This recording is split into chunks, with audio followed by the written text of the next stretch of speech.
Fakta.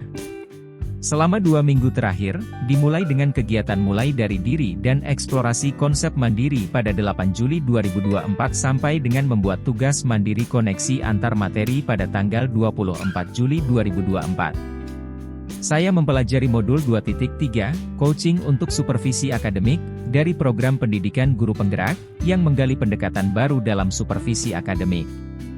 Aktivitas ini termasuk dalam serangkaian pembelajaran yang mendalam yang mencakup topik-topik seperti konsep umum coaching, kompetensi inti coaching, dan penggunaan alur percakapan coaching Tirta dalam konteks pendidikan. Secara khusus, modul ini mengajarkan tentang perubahan paradigma dari supervisi yang berorientasi pada instruksi menjadi supervisi yang berbasis coaching. Saat ini, di sekolah tempat saya bekerja, supervisi masih dipahami sebagai penilaian kinerja.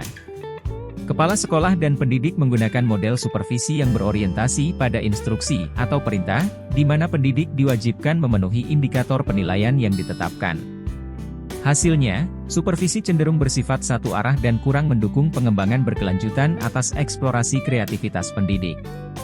Menyadari tantangan ini, modul 2.3 mengajarkan bahwa pendekatan berbasis coaching dapat mengubah supervisi menjadi proses dua arah yang lebih kolaboratif dan memungkinkan guru untuk lebih terbuka dan terlibat dalam pengembangan profesional mereka.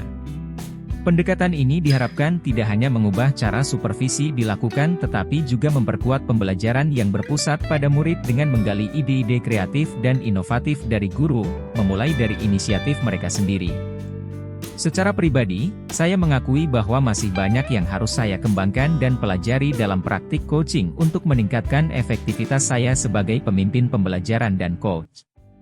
Pertama, saya perlu memperkuat keterampilan mendengarkan aktif saya, yang sangat krusial dalam memahami kebutuhan dan tantangan yang dihadapi oleh rekan guru saya. Mendengarkan tidak hanya melibatkan menangkap kata-kata yang diucapkan, tetapi juga memahami emosi dan motivasi yang tidak terucapkan. Kedua, saya ingin mengembangkan kemampuan bertanya yang lebih berbobot dan strategis, yang dapat membuka pemikiran lebih dalam dan solusi kreatif dari guru. Pertanyaan yang efektif dapat mengarahkan diskusi ke arah yang lebih produktif, kreatif, dan introspektif. Perasaan, feelings. Saat berproses dalam mempelajari dan mempraktikkan konsep-konsep dari modul 2.3, saya merasa sangat bersemangat untuk belajar menjadi pemimpin dalam pembelajaran. Namun, ada ketegangan ketika saya mulai mempraktikkan peran sebagai coach. Rasa tidak nyaman dan ragu tentang kemampuan saya terkadang muncul, terutama saat menghadapi situasi yang tidak terduga atau tanggapan yang berbeda dari rekan-rekan saat memahami konsep coaching maupun saat pelaksanaan praktek coaching. Selain itu, saya merasa diberdayakan oleh pengetahuan baru ini dan termotivasi untuk mengimplementasikan pendekatan coaching di sekolah saya. Meski merasa kesulitan karena ini adalah hal yang baru, tapi saya yakin dengan perubahan yang harus saya bawa, ada rasa antusias yang besar untuk melihat bagaimana pendekatan coaching dapat mengubah dinamika pengajaran dan supervisi di sekolah. Temuan, findings. Apabila berdasarkan realita di sekolah tempat saya bekerja sekarang maka temuan saya yaitu keadaan yang kurang ideal terkait dengan kepemimpinan.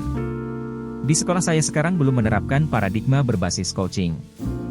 Namun dari konsep, diskusi, dan latihan tentang coaching untuk supervisi akademik di modul ini maka penting untuk menerapkan pendekatan ini dalam manajemen pengelolaan SDM di sekolah. Secara konsep, penerapan coaching telah memperlihatkan pentingnya mengembangkan komunikasi dua arah antara guru dan supervisor. Ini memungkinkan guru berkembang menjadi pendidik yang reflektif sebagai partisipan aktif dan kreatif dalam pengembangan profesional mereka sendiri.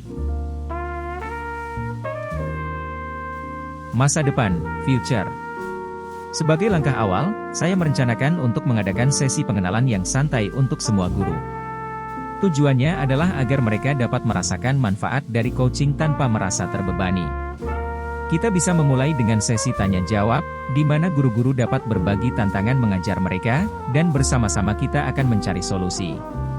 Ini tidak hanya akan membuka dialog tentang coaching tetapi juga membangun dasar kepercayaan dan kolaborasi. Setelah sesi pengenalan, saya ingin memilih beberapa guru yang tertarik untuk berpartisipasi dalam proyek percobaan kecil. Mereka akan menjalani proses coaching, dan feedback dari pengalaman mereka akan sangat berharga dalam menilai apa yang berhasil dan apa yang perlu disesuaikan. Dari sini, kita dapat mengembangkan dan menyempurnakan pendekatan ini sebelum mengimplementasikannya lebih luas di sekolah. Penting untuk menjadikan coaching sebagai sesuatu yang akrab dan bermanfaat di lingkungan sekolah. Sebagai langkah berikutnya, kita dapat memprogramkan coaching secara bertahap dan mendapatkan kesepakatan dari seluruh staf pengajar.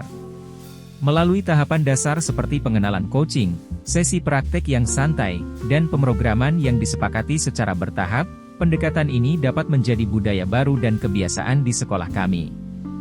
Dalam konteks kepemimpinan, terkhusus untuk saya pribadi, setiap pendidik bukan hanya akan menerapkan coaching di antara sesama pendidik, tetapi juga kepada peserta didik dengan beberapa penyesuaian. Untuk efektivitas maksimal dalam berkomunikasi dan menyelesaikan masalah selama sesi coaching, saya juga akan mengasah keterampilan public speaking dan manajemen konflik.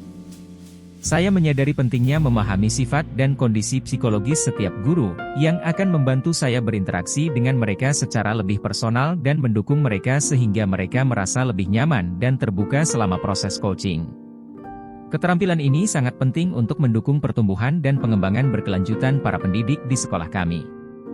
Dengan pendekatan yang baik ini, saya berharap akan terwujud pembelajaran yang berpusat pada murid, kreatif, dan inovatif, di mana seluruh individu dapat berkembang berdasarkan potensi dan kemampuannya. Pendekatan ini juga diharapkan membantu baik pendidik maupun siswa dalam proses belajar menjadi pemimpin sesuai dengan kemampuan mereka, memastikan bahwa setiap pendidik khususnya murid tidak hanya menerima pengetahuan tetapi juga mengembangkan kemampuan kepemimpinan yang baik.